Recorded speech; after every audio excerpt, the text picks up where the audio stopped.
Hello, everyone. Welcome to the FTX Podcast. Today, I have with me a very special guest, Joe Bankman. Welcome, Joe. Thank you. It's good to have you on. I think a lot of people may have already assumed who you are, but for those that don't know who you are, would you mind giving a little introduction of yourself?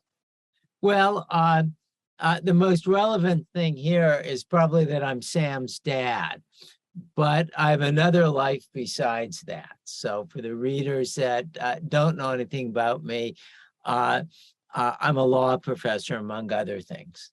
Amazing. And yeah, that's a little bit what I want to hear about as well during this episode is, we can talk about Sam, but also want to hear about you and your story and your path.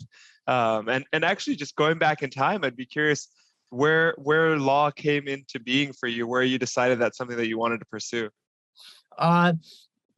I guess I grew up thinking that was an option. And when I went to college, after that, I applied to law school right away and I got in.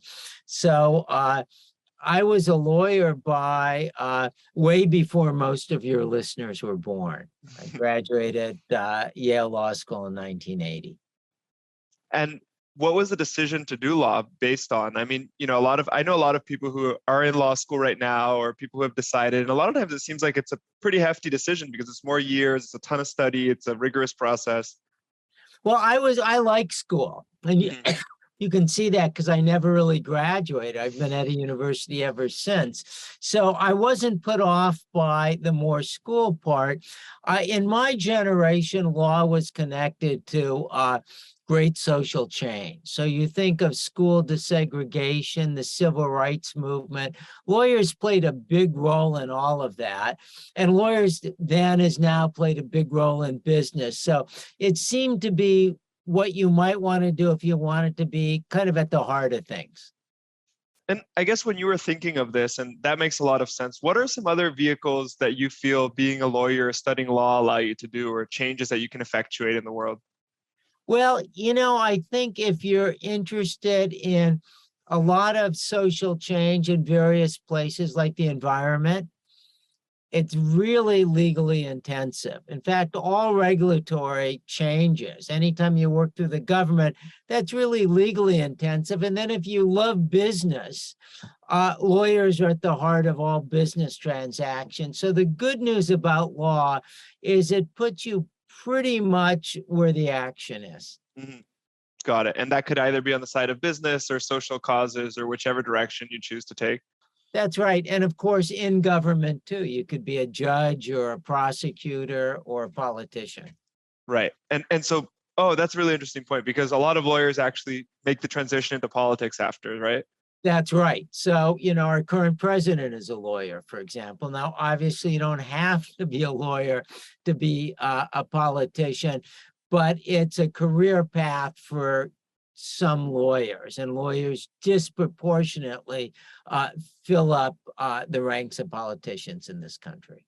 And that's in part because through doing legal work, it's like there's a lot of public service you can do as a lawyer, right? Which then transitions. That's right. And if you think of what politicians do, they enact laws. And laws are like really complicated contracts. I mean, if you've ever read a statute, it's really a killer to understand even what it says. And I think as training as a lawyer gives you some sense of how to write things and how to interpret things. Right. That makes a lot of sense. And when you decided you went to law school, you got through it. What happened when you got out of law school? What was happening at that time in your life? Well, at that time, I was actually a little disillusioned with law school. So a lot of people go there and love it. But I didn't love it very much. And I worked for a law firm for 4 years and didn't really love that very much. I was too much of a dreamer. I was interested in the big questions. And a client would have a small question I'd have to find the answer to. And that seemed like a lot of library research. I remember thinking to myself sometimes, why don't you get a lawyer to do this? Right. And then I realized I was a lawyer. So I was looking for an out. And at the same time, I had helped someone teach a class at UCLA Law School. And I found that while I didn't like being a law student so much, I really loved teaching. And as soon as I found that out, I knew what my next step would be. And what is the process to go from, say, a practicing lawyer to entering academia and becoming a professor of some type? Well, it's actually really complicated. It's gotten more complicated. Nowadays, you really have to have published some articles to show the world you're already a scholar before you get the job in academia, because the job is really writing as much as it is teaching. But way back when, that was only partially true. So for me, it was really rehabilitating a law school record in which I didn't know any of my professors. So I had to go back to school, reintroduce myself to people, and kind of get a sense of how academics carried themselves and talked and what their interests should be. But I got lucky. I managed that, and I got a nice job right off the bat at USC.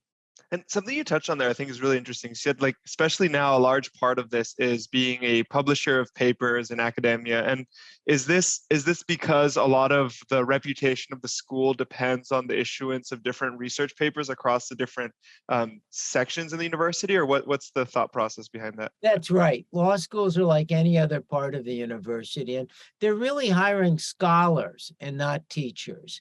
Now, you'd hope that the scholar is a good teacher too, but you have to be a good scholar to get any job these days. So that's what they're looking for. And I'd be curious, I think that the term scholar was a much more commonly used thing in the past, and now we've sort of lost this thought process of the scholar, of the person whose entire vocation it is to go through thought processes and develop ideas and thesis. What does that look like to become a scholar for university? What is the process? What are you doing? Well, it's a great question, and there's thousands of ways to get there, and it can look like different things. But I'll give you an example on the stuff I write. My main field has been tax policy over the years, so I've written in many other fields. And so a tax scholar might look at our tax system and say, how do we understand this? How could we change this? How does this compare to other tax systems around the world? Is it efficient? Does it help the poor, or who should it help? So it's you ask those big questions of some area of law you're interested in. Got it. So it's the same thing as a biologist, except you're looking at law versus some process of nature. Exactly. So you would write a book about your field in tax, or an article, just like a chemist would write a book about some set of chemical reactions. And for you initially, what was this impetus for looking at the tax code out of all the different things that it could have been for you? Well, it's almost an accident. In fact, since I didn't really like law school, I didn't go to a lot of classes, but I had one professor who was really funny. I went to all of his classes, and he taught tax. It was really an accident that he taught tax as far as I was concerned. I just wanted to listen to this guy. But when I went and got a job, people looked at my resume, the classes, and they said, you really love tax. And I figured, whatever. And then I got a job at a law firm. They said, you really love tax. I thought, well, they're all the same. I guess so. And by then, when I got the job teaching, everybody thought the same thing. By then, I knew a lot about tax. So I said yes. But it turned out to be a really good area, because tax is about a lot. Mm-hmm. It's about who gets to keep what when the dust settles at the end of the day. So if you're interested in rearranging income and wealth, tax is a good way to do it.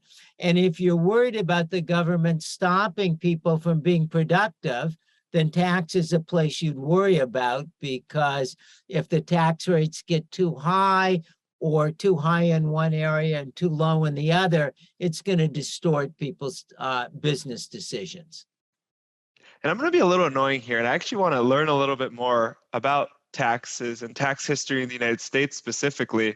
I'm sure there's been quite a monumental transformation over the years, but I'm curious, and let's go way back, I guess. Let's go to like the Founding Fathers Day. Sure. At that time, were they still paying taxes to the British before? Sure.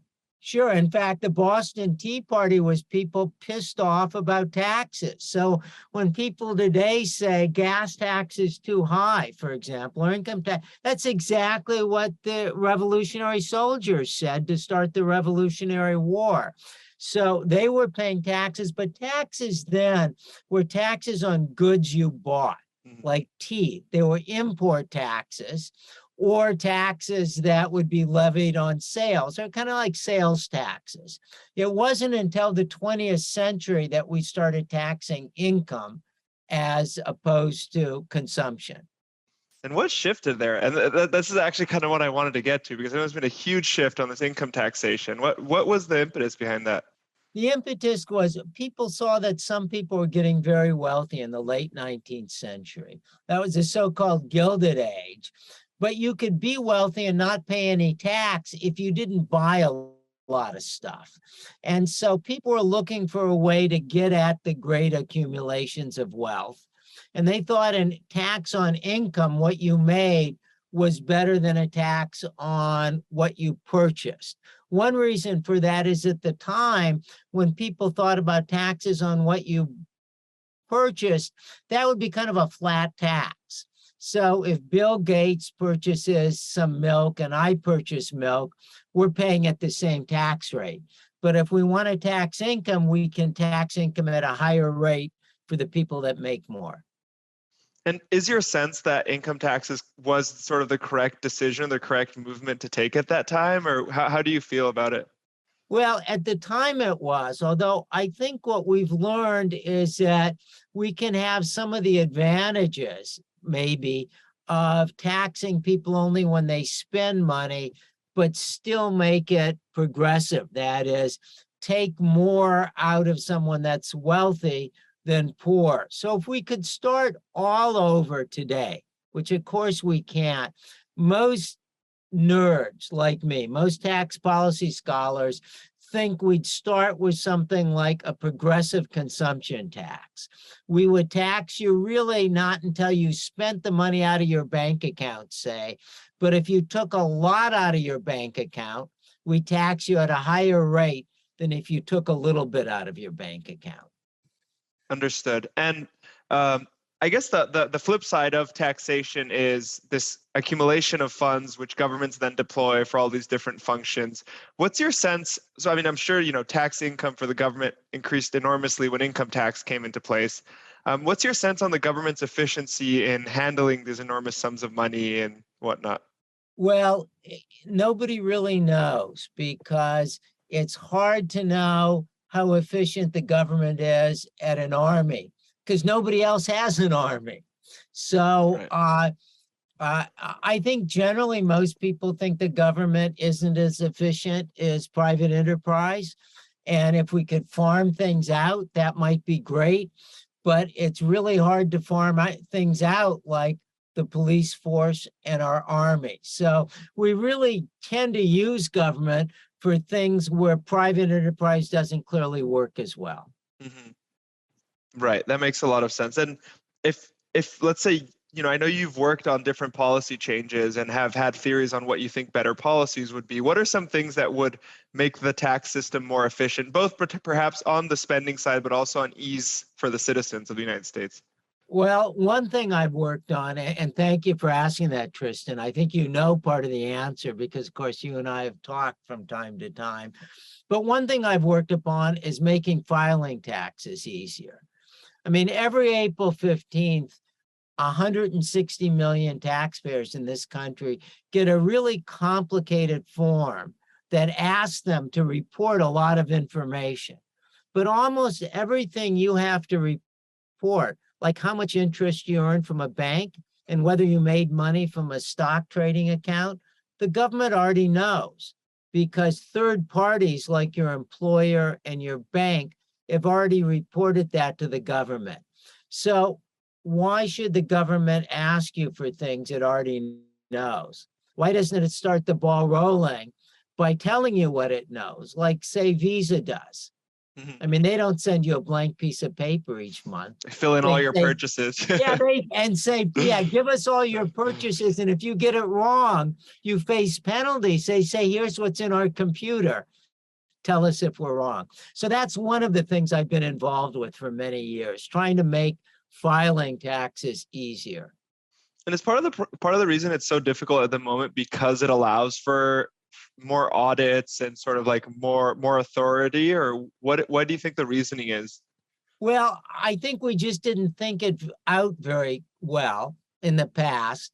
And then we kept making our tax code more and more complicated. If you had a simple code, it probably wouldn't matter. But if you have a complicated code, it matters a lot. By the way, when I say code, that just means tax law. That's what we call the tax law. So in a lot of countries, your taxes are withheld from the source. So you don't really pay tax on your interest income. The bank has just already withheld it on your behalf. In this country, you do, and the amount of tax you pay depends on how much money you make. So it's harder and harder to do. Another reason it's complicated, though, is because the people that have built businesses on helping you deal with complexity want to keep it that way. So my proposal, for example, was opposed by Intuit, which makes TurboTax. TurboTax is a great program, but this is a company that's made its lifeblood, its business, on really a dysfunctional tax system. If we had a simple tax system, not as many people would use TurboTax. So when you want to reform a system, you've got to fight people who now have made a business on that system. Right. Because these incumbents will have different lobbying abilities and whatnot. Sure, they've got a whole industry to protect. And I guess this leads into my next question of like, how does the tax code evolve in the United States? We have this partisan system. Each sort of sector has different thoughts and beliefs around what the code should look like. Do we see a continual evolution? Is it just like a pendulum where it swings back and forth? How do you see it? Little bit of both. You see a pendulum swinging back and forth on some big think issues, like how progressive should the taxes be, how high they should be, with Democrats wanting more progressive and higher taxes. By the way, when I say progressive, I mean, how much should we kind of more or less soak the rich or tilt it toward the rich as opposed to have the same rate on everyone? So when Trump wins, they go down. When Democrats win, they probably go up. But of course, there's more government aid to the poor under the Democrat administrations. That's pendulum-like. But other things are evolutionary. Like right now, we've got this whole new industry that your readers know about, your listeners, excuse me, crypto. Right? Well, how do you tax cryptocurrency? There were no rules on that. So right now we see bills before Congress that are pretty bipartisan, where Democrats and Republicans on the moderate side have tried to get together to see how to evolve the tax system so it can come up with some sensible rules on cryptocurrency. What is that looking like right now? Have you been studying it? I have been studying it. It looks surprisingly good in one way, but that's only compared to what we thought it might look like 6 months ago. 6 months ago, it would seem that Democrats and Republicans can't agree on anything ever. And if you read the paper, that's usually true. There's almost no bills before Congress that have a chance of getting through. This bill has a chance of getting through and will probably get through, but it'll be another year, as long as a year before it gets through. And you never know, it could get held up in partisan bickering. And what is it stating? What is it looking at crypto like? Well, I've mentioned this as a tax bill, but it's really more of a crypto bill than a tax bill, though it has some tax aspects. One of the things this bill would do is it would regulate stable coins. Stable coins are really at the heart of the use case for cryptocurrency. It's a great invention, but you don't want to really pay for things in Bitcoin or Ethereum. You want to transfer to stable coins and pay for things with that, because the merchants then can accept it without worrying about exchange rates. Right. So that's the use case. But in order to do that, people have to have confidence in stable coins. And they have to know which stable coins are completely legit. Mhm. And that requires some government agency to regulate them and put a stamp of approval saying, USDC, that's legit. We've checked it out, and they've got dollars backing their stable coins. And do you get a sense that the taxation of crypto is, because I know there was a worry that at some point that even moving coins from one wallet to another was a taxable event, even if there weren't any gain or necessarily anything there. Does that still seem to be what is thought of? No, but it is still a little bit of a rat's nest. Mhm. And I think the industry has succeeded temporarily, at least, in kind of moving the playing field or the goal post or whatever that metaphor should be, so that the worst kind of screw the crypto industry rules are no longer at the forefront of what the IRS and the Treasury are pushing for. But there are still real areas of uncertainty, including how to treat staking rewards. So we're not out of the woods yet. Got it. Got it. And these are the kind of things where if it comes out too hawkish, then potentially it could really disrupt the industry and the innovation that comes from crypto, right? Is that kind of what, yeah. Yeah, it's just like a penalty. Here you're doing something that is very similar to what people would do with other investments, but you're treated worse because you really haven't cashed out in any meaningful sense. You've got some staking rewards, which just give you more of whatever you started with, but now you're going to be taxed on them. That's worse than buying a stock and getting some so-called stock dividends, which would be tax-free. Right. That's a really good point. And I'm curious. So right now there's this movement. I don't know if it's a bill already or what it is of really increasing the IRS's ability through giving them an enormous amount of money. Does this to you seem like the correct way forward? From what I read, it seems like it's difficult for the IRS to recoup this much money, even with additional resources. But I haven't looked at it too deeply. You know, I think good news, bad news. If you give the IRS money, they will, quote unquote, make money on it. So that if you give them $1 billion to look for taxes, they will find more than $1 billion of taxes. So the good news, if all, excuse me, we're interested in is, will the government, quote unquote, recoup the money? The answer is yes. But of course, they're recouping the money by taking money from taxpayers. So, and that's expensive in various ways. It can discourage activity. It can tie people up in audits. So it's really not that simple. What we'd really like is an IRS that can act really efficiently and fairly and make the best use of the resources it has. And the IRS is, I would say, it's pretty good at that in most areas and not so good in others. And since you started looking at crypto, have you noted a positive shift from the way the tax code is looking at it, or has it gone negative? I think it's gone positive, but it is a political tug of war because we know that there are some legislators out there who are kind of crypto friendly. And there are some legislators out there who are deeply suspicious of cryptocurrency. And if the latter get the upper hand, we'll get legislation that's less favorable. And that's kind of the way it works. And you never know what Congress will do in the next 4 months. So it's looking better, but that could shift. Got it. Makes a lot of sense. And this is a pivot of the conversation. But one thing I hear a lot when speaking to teams that need legal help is they seem to run into a lot of trouble because they have a hard time finding like the right type of lawyer to work with them. They have a hard time really knowing what they need to do. So they end up in a lot of exploration, which is very expensive rather than like execution. I was curious if you had any tips for companies, young companies that need legal help on how they should think about it.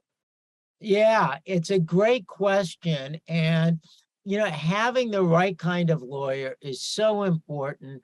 And having the wrong kind is such a drag, right? Because the wrong kind of lawyer is someone that doesn't give you clear answers and holds you up. And the right kind of lawyer knows what you're going through, understands your business, and gives you the best answers they can, right? And there's no magic bullet. I think you've got to be really comfortable with your lawyer. It's a little bit, I'm a psychologist as well as a lawyer, but it's a little bit like shopping for a shrink. You've got to be comfortable with that person. And if you don't have great vibes, interview another lawyer. Got it. That's like the biggest thing, is just like this level of connection on a human level with the person. Yeah, because you don't want to feel that your lawyer is a formal person that there has to be some translation between you and that person. So you've got to have someone that ideally you actually enjoy working with, that can brainstorm and find solutions for you. And if your lawyer can't, interview another one. There's a lot of good lawyers out there. And let's say you're, when you're in a network, it's a lot easier to find a good lawyer because others have worked with them. But if you're starting off fresh and you're young and you haven't really established that network, what's a good way to find lawyers if all you really have is the internet or the phone book or whatever? I bet if you're starting in business, you should do exactly what you said, Tristan, that you would do if you already have a network. Find your network first. Everybody has a little bit of a network. If you're in business, there's a few other people you know. Work through them, because word of mouth can be so useful. And then you're not inventing the wheel. If you have to, you can research this. You can look up law firms that you've heard of and call the law firms and, email the law firms. You could probably do a lot of work on the internet, but word of mouth is probably still your best way to go about it. Got it. And last question on this line of questioning, but what is a way to structure sort of the time spent with the lawyer for it to be most effective and not super costly without having results? It really depends on the relationship you have with your lawyer. Early on, when we hired lawyers here, and I was the one that hired our early lawyers, not surprisingly, we looked for people that really could help us with the business here.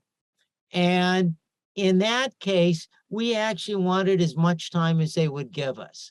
We didn't care what they charged us, in the sense that we knew every 10 minutes we got from them was so useful. So ideally, that's what you want from your lawyer. And if you can't get it, you're already in trouble, I think. If you have to even worry about that question, honestly, you probably don't have the right lawyer, because the right lawyer ought to help you with everything, including managing their time. Fair enough. I think that's quite a valuable answer. And again, let's take another shift and go back to Joe as a professor in university teaching law school. I know you've told me you've had some quite illustrious students. I'd love to hear some stories of like some of the people that have gone through your classes. Well, of course, I've been so lucky because at USC and at Stanford, I get all these brilliant students each year. And a lot of them have gone on to things that most of your listeners viewers aren't going to know. Federal judges, for example, which is a real big deal kind of job to be, say, a circuit court judge. But the average person couldn't name a circuit court judge, right? So one step below the Supreme Court, but not someone you're going to know. In business, I've had people like Peter Thiel, I suppose probably the best known student. Peter is famous for saying education's a waste. Although I think I can reveal, he once told me that my class was his most valuable because he was able to put a lot of his PayPal stock in an IRA and shield it from taxation. That happened. That's an entirely legal move, by Yeah. the way. So there's nothing. I'm saying that, and I don't know if that's actually true, but there's many people have done it, and I think by now this is a known fact about Peter. Yeah, and I think Andrew, you had a Thoma Bravo, the founder of Thoma Bravo, was one of your students. Is that right? Yes, or Orlando Bravo. Orlando. Of Thoma Bravo is a student of mine and is now a good friend. We've reconnected through cryptocurrency and FTX. But Orlando was a wonderful student and who actually came to me for independent study, pitching business ideas.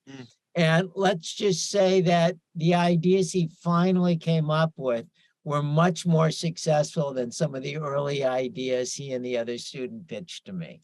And I mean, I guess for the listeners, Thoma Bravo is probably the true first growth stage venture capital firm, one of the most successful in the world too, if I recall correctly. Yeah. How are these people as students, like Peter Thiel, Orlando Bravo? Like, could you tell? Was there something that was like, oh, wow? Or was it sort of a surprise down the line when you figured out what happened? Sometimes there's just the most brilliant students and they just never talk. I never talk to you. So maybe they write a fantastic exam, but they have kind of better things to do than talk to their professor. I never know them, really. And sometimes there are people like Orlando who I really get to know, but they might not be the most interested in learning your subject. I mean, someone like Orlando was interested in business, so he liked tax, but there might have been students that cared more about learning every detail of my class. So they might not appear as the most brilliant students, actually. They're really interesting, multifaceted individuals. They might, for example, kind of blow off my class, frankly, but I get to know them as individuals. Right. And I guess something I'd be curious to hear too is what do you think are some of the most valuable skills as a professor? What are some of the things that have been most important for you over the years? Well, I think relating to people is a very important skill. I mean, most people think that professors ought to have these scholarly skills. And frankly, that's true too. You've got to like writing, you've got to like kind of concentrated, heavy thinking and learning a lot. But relating well to people, I think, is important, not only as a teacher, but to try to figure out what your peers and society thinks is important. So if you're trying to improve your part of the law, you've got to have a good sense of what maybe the average person really cares about, so you can focus your energies in that respect. Yeah, that makes a lot of sense, actually. And so you'd say a big part of sort of students considering a teacher good, and I would agree with this, I'm just curious if this is your perspective, is also the student liking the professor on a human level as well and having some type of connection there. Yeah, it's like everything else. There's some famous studies where they showed professors in their first 2 minutes of class. They showed a video of that, and they asked non-students to rate the professor. Basically, you're rating them on things like eye contact, or they're smiling a lot. And then they compared those ratings to the student ratings after the class. And they were pretty similar. So it's those people's skills, acknowledging the individual that make a good teacher. That seems a little bit at odds as well with the requirements of being a scholar, because I haven't met that many scholars, but some of the ones that are very serious are also not necessarily the most sociable people. Yes. Do you think that we end up in a situation where the focus on these publications make it so the professors might not be the most sort of like human to human professors, or is that not necessarily the case? Well, it almost must be the case a little bit, because if you select people on one criteria, how good as scholars they are, you're not selecting them on another criteria, how good at teachers they are, right? So it can't be a perfect match. In some areas, I know you went to business school, business and law schools generally attract better teachers. And I think that's because they're real world subjects. And the skills that make you a good scholar are closer to skills that make you a good teacher. But if you're taking a math class or a physics class, you could get a brilliant mathematician that isn't interested in people at all. So I think the overlap is less there. Yeah, Sam's told me a little bit about that, like physics professors at MIT, which were just, he just wouldn't go to class because you wouldn't get anything out of the class. Study on your own. Yeah, I think it's much more common in those areas because there's just less of a need. You don't have to be a people person or know what people value to work on nuclear physics. Totally. Yeah, that's totally true. And something I'm curious about, Joe, because, I think, kids in general have like some aversion to doing things with their parents. I don't think this is always the case, but like, there's definitely some little natural resistance there. When you started helping FTX, like, did Sam ask you to come on, or did you realize, okay, like Sam needs a hand, I'm going to come on and help him? How did that initial interaction go? Well, I don't know. I think we've always enjoyed working together and thinking together. At least I like to think so. So when I really came on was after Sam asking me for a number of years if I'd be interested in doing it, which was really gratifying. I think any parent would love to hear that. I wanted to make sure that I could do it and be useful. But I think from the start, whenever I was useful, I lent a hand. And it was clear at the start that on things like law, I mean, the company didn't have any lawyers. So I think my utility there was pretty obvious. Yeah, totally. And what are some of the things, because now you've been, much more active member of FTX in the last maybe year and a half or something. What have you been up to? Like, what have your interests been? Well, I spend about half my time working on charity projects. One that I'm working on, we call Bank the Unbanked. And as you probably know, Tristan, there are about, depending on how you look at it, 30 to 50 million Americans or more that don't have bank accounts or are underbanked. They have them, but they don't use them. And if you're not part of the financial system, everything is harder. It's expensive to cash checks. It's expensive to move money around. So that's kind of a national disgrace. Having a bank account's a little bit like having utilities. Everybody should have one. So what we're trying to do at FTX is figure out how to give populations that don't have bank accounts and crypto wallets. And so we had a pilot program in South Florida, and we have a big program coming up in Chicago. And the goal is to organize a template so that tens of millions of Americans can get a bank account that they can live with. And it's tougher if you're poor because you're living hand to mouth. So you're apt to overdraft your account, and then you face a big penalty. One of the advantages, by the way, of crypto is that the payment system is a lot faster. So moving from the bank settlement system to the blockchain could be one way we could limit that. Anyway, that's one of the things I spent a lot of time on. But actually, in my part of FTX Charity, which is actually, I'd say only about a fifth of it, we have something like 240 activities going on right now or in the last year. So there's all sorts of programs. That's about half of what I do. And the other half of what I do is regulation, broadly speaking. So it's the bills moving through Congress. It's whether we'll get approval from a regulatory agency, things like that. Do you work with Gabe, Sam's brother, as well with pandemic preparedness stuff, or not that much? Whenever I'm asked, I do. Okay. And Gabe Bankman-Fried, Sam's brother, my son, is doing fantastic stuff on pandemic preparedness. And Sam and other principals at FTX, along with other people, are funding some of that. And as some of your viewers know or may know, it's kind of shocking that even after COVID, the one thing Congress has trouble funding is pandemic preparedness. And here's a pandemic that's killed way more people than died in 9/11 and cost trillions of dollars of damages. And yet it's easier to raise money to build a highway than it is to put money aside to deal with the next pandemic.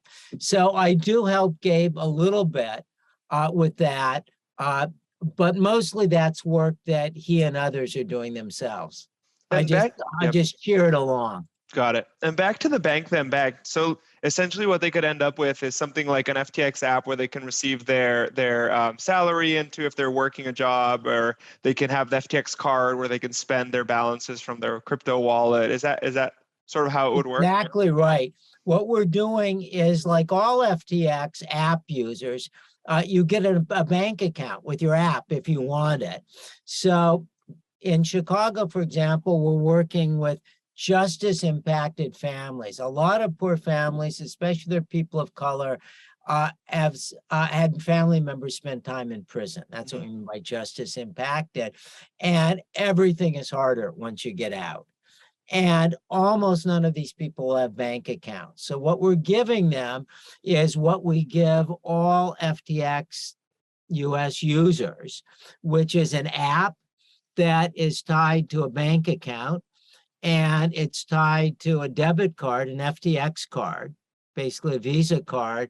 We're funding that in this program, as we've always done with our pilot programs, with some money. And then individuals will have a bank account. They'll be able to deposit checks into that. And if they want to send remittances, which is a big deal for a lot of poor Americans, because they have even poorer family members abroad in the global South. They want to send money abroad. It's a great way to send money abroad using stable coins. So we'll take this population and we'll show them how to use the app, and then we'll measure whether it improves their life. Very cool. Yeah, I can totally relate. I mean, less of the primal use case a lot of people use it for, but I've definitely been able to help some of my cousins with their businesses and stuff by just sending crypto down to Chile and, get the 20%, steal from Western Union or whatnot. Absolutely. And what we found in South Florida is that even in areas we think are very poor, there are a lot of budding entrepreneurs who are moving money around with businesses that have suppliers that are out of the country. And crypto is a great way to do that. Yeah, no, I love crypto as a settlement tool. I think it's very powerful international settlement tool. One last question for you, Joe, and this is more of a personal one, but what is a life habit or a life lesson that you've really taken to heart that you feel has improved your life? Wow, it's such a great question. Well, I'll tell you a couple of things I tell